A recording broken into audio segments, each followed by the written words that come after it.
Igualmente, sabéis que se podían incorporar a las aplicaciones de gestión las mismas técnicas que incorporan, por ejemplo, los registros centrales del Ministerio de Justicia, que de forma no visible tiene unos procesos internos que va revisando la información que vamos grabando, de tal manera que si yo incorporo una sentencia a la aplicación de gestión, esta podría avisarme, oiga, hace un mes, hace 2 meses, usted grabó una sentencia, fiscalice la firmeza de la misma, es decir, repase qué ha podido pasar, si usted libró un exhorto a un pueblo determinado, ese exhorto no ha vuelto, es decir, que necesitamos en penal, más que en ninguna otra jurisdicción, la ayuda de estos medios, ¿no? Bien, como quería comentaros, en cuanto a la firmeza, yo entiendo que la firmeza no es necesario que se exija su declaración. El anteproyecto de reforma de la Ley de Enjuiciamiento Criminal sigue conservando esta misma expresión, de decir, exigiendo la declaración judicial de firmeza.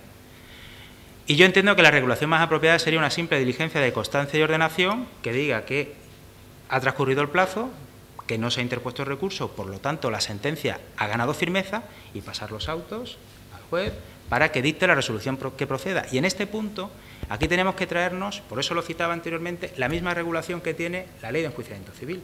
¿Qué hay que dictar ahora? Pues una orden general de ejecución, exactamente igual que en civil. Igual. Esa orden general de ejecución es la que puede servir, pues a la vez de lo que sirve el auto de declaración de firmeza, para servir de punto de partida para el inicio de la ejecución y como punto de partida para la prescripción de las penas, ¿verdad? Que ya sabéis que la jurisprudencia dice que no se interrumpe y que pues, podemos tomar esa fecha. Pero el objetivo de la nueva regulación, a lo que nosotros tenemos que aspirar, es que la Ley de Enjuiciamiento Criminal, como mínimo, o sea, como acuerdo de mínimos, se regule la ejecución exactamente igual que regula la ejecución civil, exactamente igual, a salvo, exclusivamente, con la misma técnica legislativa a la que he hecho mención antes, aquellas decisiones que, por afectar a derechos fundamentales, deben ser reservadas a la decisión del juez.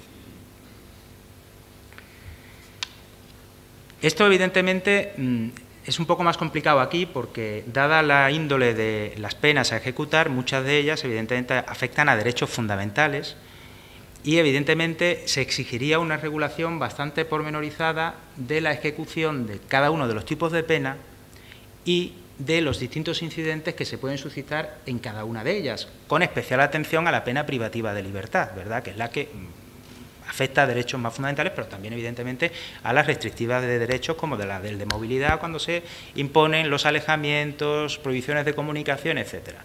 Ahí habrá situaciones que podemos tramitar hasta cierto punto, pero la ley reservar que, por auto, como previene el artículo 141, por afectar a derechos fundamentales, esa decisión se reserva al juez. Por lo tanto, rompiendo con la Ley de Enjuiciamiento Criminal que tenemos ahora, que no regula nada absolutamente,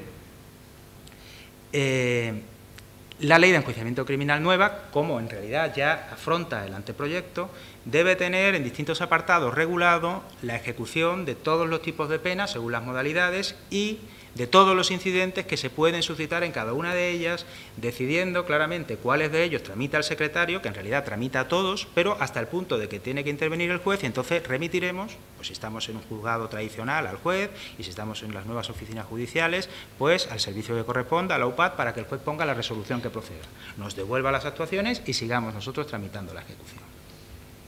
Como os digo, es la pena privativa de libertad la que más problemas de este tipo nos puede suscitar. El primero de ellos es, antes que quizá entrar las suspensiones y sustituciones de las penas, yo plantearía una situación sencilla y normal, cómo entiendo que no regula la ley, cómo se está tramitando ahora y cómo se debe tramitar, según mi humilde opinión. Cuando se impone una pena privativa de libertad que ya ha devenido firme y que el condenado tiene que ingresar en prisión, si se encuentra disfrutando de libertad hasta ese momento, porque la sentencia ha ido en recurso, no tenía una medida cautelar, no es preso preventivo, sino está en su casa, ¿el juez qué debe hacer? Nosotros ponemos la diligencia de ordenación, diligencia de constancia de ordenación, el juez pone la orden general de ejecución y acuerda su ingreso en prisión.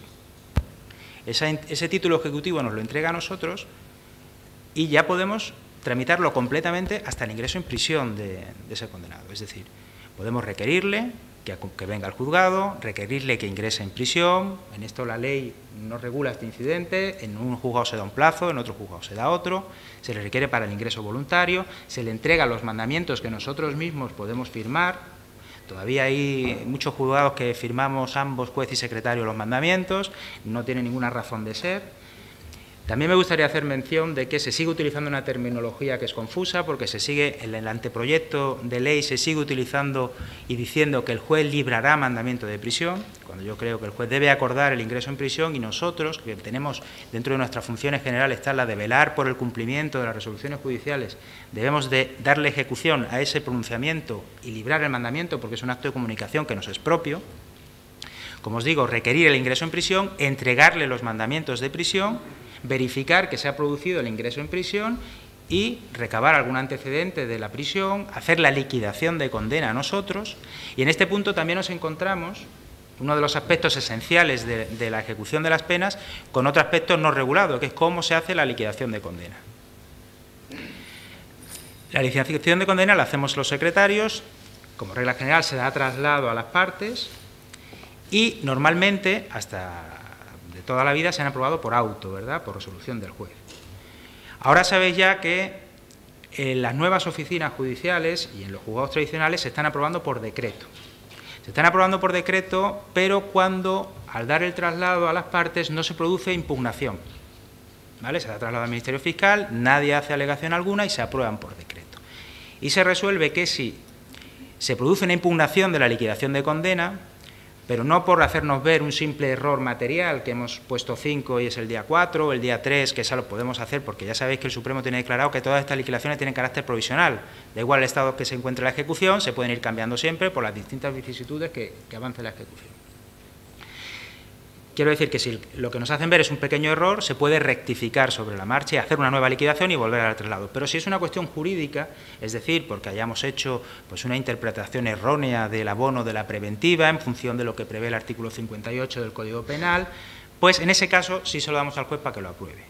Bien, pues en este punto el anteproyecto no lo regula así y regula que la liquidación, independientemente de las alegaciones que hagan las partes, se apruebe siempre por decreto. Y la fiscalización del juez se produzca por vía de recurso de revisión. ¿Vale? Y esto yo creo que encaja perfectamente con lo que hemos comentado antes del control del juez en el cumplimiento de la pena que prevé el propio artículo 3 del Código Penal. Es decir, lo controla, aunque no de forma inmediata, pero sí de forma inmediata a través del recurso de revisión. Como veis, toda la pena privativa de libertad, aun afectando a derechos fundamentales, ya ha sido declarada por el juez en un auto, que es el que despacha la ejecución, y nosotros le hemos ido dando cumplimiento sin que se haya suscitado incidente alguno que, en mi opinión, exija que nuevamente se vuelva a pronunciar el juez. Hemos hecho el requerimiento, se ha ingresado en prisión, hemos hecho la liquidación de condena, hemos hecho el decreto aprobándola si no hubiera habido impugnación, incluso aún habiéndola, y instituciones penitenciarias fija un día de inicio y un día de fin. Esa pena privativa ya solo queda pendiente del licenciamiento definitivo, que nuevamente la ley vuelve a exigir su control al juez. Yo en este punto también os quiero matizar un aspecto. Aquí se exigiría nuevamente el pronunciamiento judicial para el licenciamiento definitivo. Pero claro, ¿vosotros pensáis que tiene mucho interés para el juez si no se ha dado ninguna incidencia que afecte a la fecha de inicio y fecha de fin del cumplimiento de la condena un nuevo pronunciamiento judicial? Sería una resolución diciéndole que, mire, como ya se ha cumplido la pena, pues la fecha es esta. ¿Está usted de acuerdo? Pues sí, se aprueba la fecha de licenciamiento definitivo en esa fecha. Bueno, acto seguido, una vez puesta en libertad al condenado, ya sabéis que existe previsión también expresa de que toda ejecución se archive por decreto. Por decreto con el carácter de definitivo, cuando se han cumplido todas las penas, pero también regula el anteproyecto el archivo temporal de la ejecución, muy habitual en las ejecuciones penales, cuando ya se han tramitado todas las diligencias que requieren una intervención inmediata y ya solo hay que esperar el transcurso o plazo de cumplimiento de las penas. Ese decreto también lo regula ya la ley, el anteproyecto, como un decreto que en este caso no tiene carácter definitivo, porque no archiva definitivamente, exigirá actuaciones posteriores que ya luego sí serán archivadas por decreto. Este ejemplo que os he puesto de pena privativa de libertad es el supuesto más sencillo, que como veis requeriría poca intervención del juez porque no da incidentes. Lo que pasa es que la mayoría de las penas, al ser la mayoría de los delitos que se cometen de índole menor, pues son penas que son susceptibles de suspensión o de sustitución, ¿verdad? Vamos a entrar aquí en explicar todas las posibilidades de suspensión o sustitución, pero en todas ellas es cierto que, dado que se suspende la ejecución de la pena, pues es coherente que sea el juez el que decida, el que valore los extremos que se dan y sea el que suspenda la ejecución de la pena o el que sustituya. Ya sabéis que hay penas que pueden ser suspendibles y sustituibles, que hay penas que no son suspendibles pero pueden ser sustituibles y que siendo ambas posibilidades definitivamente es el penado el que elige, ¿no? Porque el penado puede decir, me la suspende usted, pero prefiero que no, prefiero que me la sustituya porque pago una multa y me libero, ¿no? Y no estoy pendiente aquí de cualquier otro delito que me pudiera implicar que cumpla esta pena y la del nuevo delito. Por eso digo que es necesario que la ley de enjuiciamiento criminal, y lo hace el anteproyecto, regule todos estos incidentes. Todos estos incidentes los regula dándonos la competencia al secretario, incluso de instarlos de oficio, de instancia de parte, algo que no ocurría en la legislación anterior, que sí se instaba de oficio la suspensión, pero la sustitución no se decía claramente, decía solo de la sustitución, o dice el Código Penal de la sustitución, a día de hoy dice que se dará traslado, se hará previa audiencia del fiscal y del penado. Ya ahí en el anteproyecto se regula un incidente concreto en que el secretario lo impulsa, recaba los antecedentes penales, recaba, también muy importante, todos los datos del registro de medidas cautelares. Tenemos muchas veces costumbre, y los jueces están muy acostumbrados solo a valorar la sustitución y la suspensión de las penas, valorando solo los antecedentes penales. No sé si os ocurre a vosotros, pero hay que ponerles tanto los antecedentes penales como las medidas cautelares que consten en los registros, tanto de violencia doméstica como en las medidas cautelares, porque el Código Penal exige valorar la peligrosidad como primera ratio a tener en cuenta, la peligrosidad, y luego objetiviza en el ámbito penal, en ser un delincuente primario, pero la peligrosidad se integra también con los datos de aquellos procedimientos en los que está en curso el penado, aunque no tenga todavía sentencia. Otro aspecto que me gustaría resaltar es el de las penas restrictivas de derechos. Ya dígase, pues tanto las inhabilitaciones, las suspensiones de empleo y sueldo, las inhabilitaciones para el derecho de sufragio de pasivo. Yo he estado haciendo algunas averiguaciones en algunos servicios comunes de las oficinas judiciales nuevas. No conozco todavía ningún secretario que ejecute esta pena. Ni ningún juez, ¿eh? Nadie hace liquidación de la pena de... Pero en teoría, en puridad, es una pena que habría que hacer liquidación y oficiar para cuando llegara el periodo electoral correspondiente constase que una persona no se puede presentar. No lo hacemos, la verdad que con la carga de trabajo que tenemos es una que no se ejecuta nunca, y sobre todo las que más problemas nos pueden llegar a dar, que son las de alejamiento, es decir, la prohibición de aproximación, de comunicación y las prohibiciones de residir en determinados lugares, ¿no? ¿Cómo ejecutamos estas penas? Pues igual que la pena privativa de libertad, es decir, practicando la correspondiente liquidación, siéndole de abono siempre al penado el tiempo que hubiera estado con medida cautelar, a veces nos saldrá saldo cero, si ya ha cumplido como medida cautelar protectora de la víctima, porque esas tienen esta especial virtualidad que son protectoras de la víctima, si ya ha cumplido todo el plazo que le impone la pena, ya no tendrá que cumplir nada más. Como digo, practicando igualmente la liquidación, dando traslado a las partes y luego aprobándola independientemente de los tipos de alegaciones que se hagan, impugnándola o no impugnándola, aprobándola por decreto siempre. Estas liquidaciones y estas ejecuciones de penas lo que exigen es un oficio adicional a la autoridad que corresponda en función de la prohibición de que se trate, o bien a la policía para que controle su cumplimiento, a las unidades de apoyo a las víctimas, es decir, pero la esencia es una tramitación sencilla, pero que tramitamos nosotros íntegramente, ¿de acuerdo?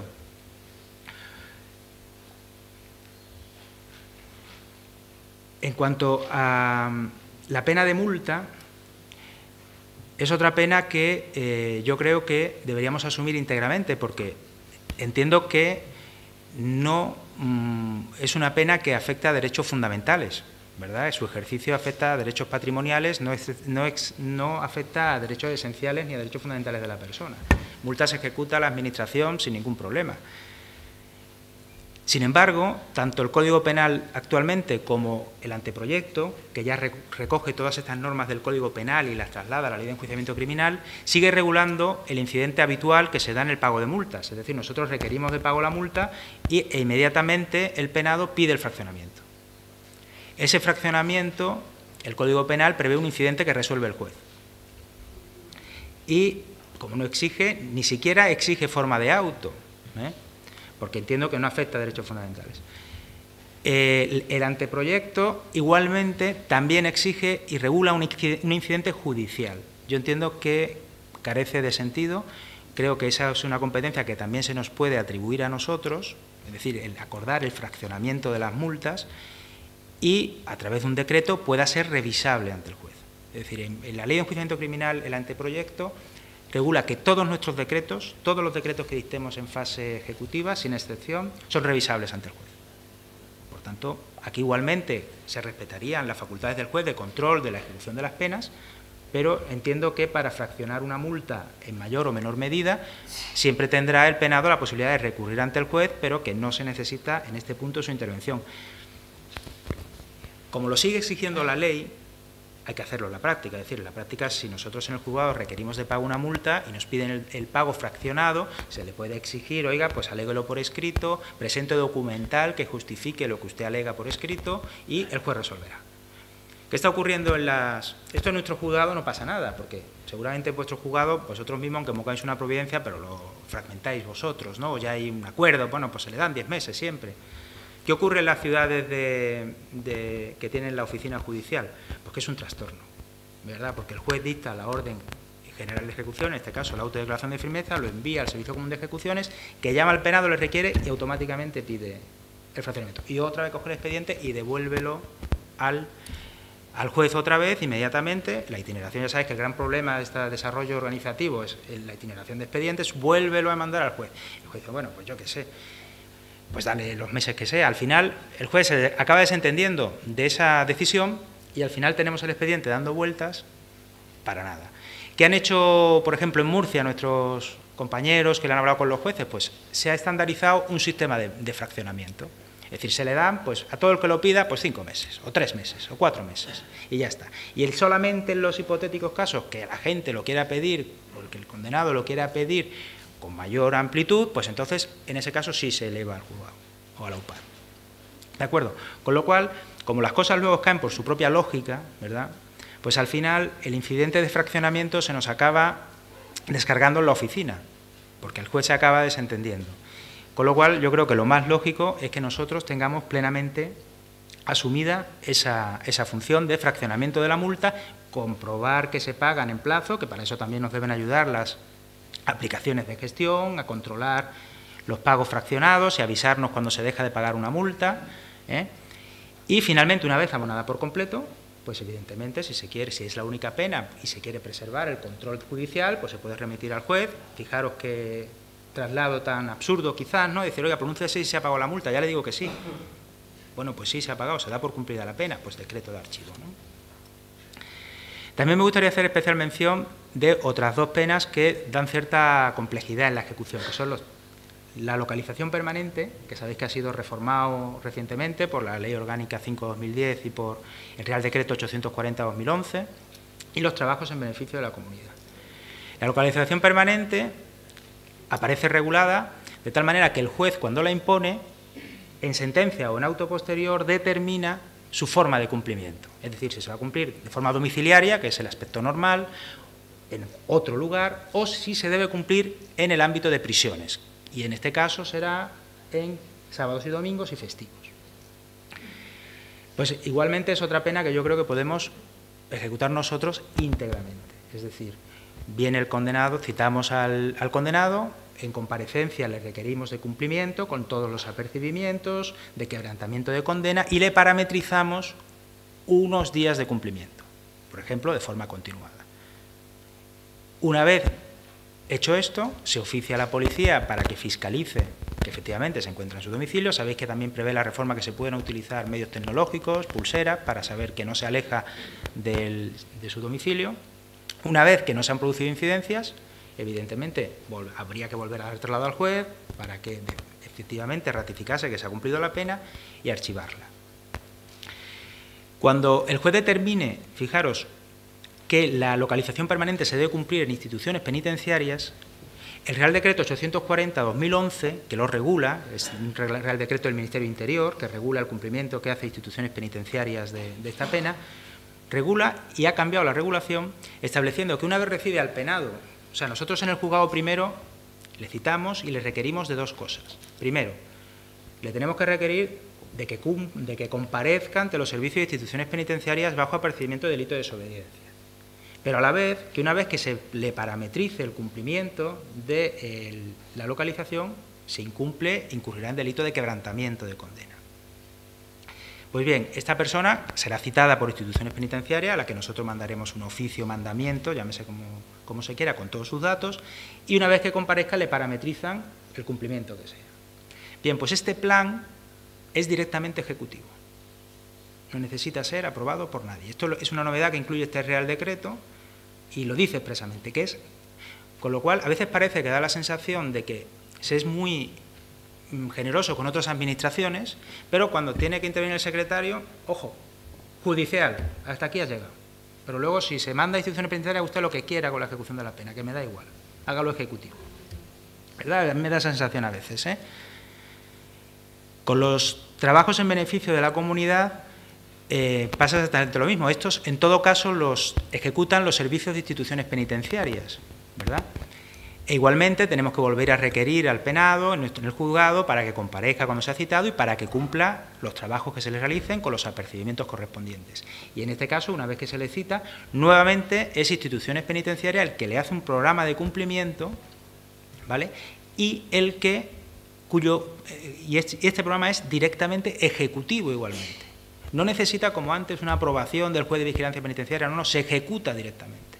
Y solamente una vez transcurrido las incidencias que hubieran podido dar, se trasladan al juez de vigilancia penitenciaria, que hace su informe correspondiente, que vuelve al tribunal sentenciador ya para tener por cumplida la pena. Quiero decir que si no se tiene realmente tantas cautelas a la hora de entregar parte de la ejecución de la pena a la Administración, no entendería que a la hora de regular la ejecución de las penas a quienes estamos íntimamente ligados al ejercicio de las potestades jurisdiccionales, sí se nos impongan estas cautelas, ¿no? No sé si sois de mi misma opinión. No sé cómo vamos de tiempo. Bien. Como veis, he hecho varias referencias a lo largo de esta exposición, y ya para ir concluyendo, de la necesidad que tenemos, sobre todo en el ámbito penal, de la aplicación de las nuevas tecnologías.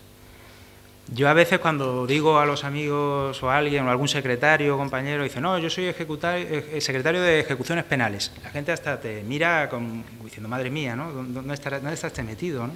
Y es verdad, es el sitio más complicado donde uno está más expuesto profesionalmente, ¿verdad? Y para ello necesitamos exigir ya de las administraciones que corresponden, ya sea el Ministerio, las comunidades autónomas, una aplicación de gestión que nos den solución a todo este tipo de ejecución de penas, cumplimiento de plazos. Nosotros tenemos un compañero, también del colegio, que no ha podido venir a estas jornadas, que se ha especializado en crear aplicaciones en Excel para suplir todas las carencias que no tienen las aplicaciones de gestión. Y son tan buenas y dan un resultado tan positivo que incluso ya no solo ha dado cursos en el CEC, no sé si alguno habéis tenido la suerte de recibirlos, no solo ha dado cursos en el CEC, sino que está yendo ya por algunas partes de España y está dando estos cursos, ¿verdad? Pero claro, ¿esto qué es? Una solución que estamos haciendo nosotros para suplir las carencias injustificadas que a día de hoy todavía tienen las aplicaciones de gestión. Yo solo os diré que en Madrid todavía estamos con Libra. No sé si alguna vez habéis trabajado con Libra, pero nosotros estamos con el mismo Libra que dejó el Ministerio de Justicia en el 2001, que ya ha cambiado 5 veces de aplicación, seguimos con Libra, ¿no? Y con todos los defectos que ello tiene, ¿no? Pero claro, ¿En qué nos deben ayudar estas aplicaciones de gestión? Pues bueno, estas aplicaciones de gestión, por supuesto, tienen que incorporar funcionalidades para automatizar procedimientos.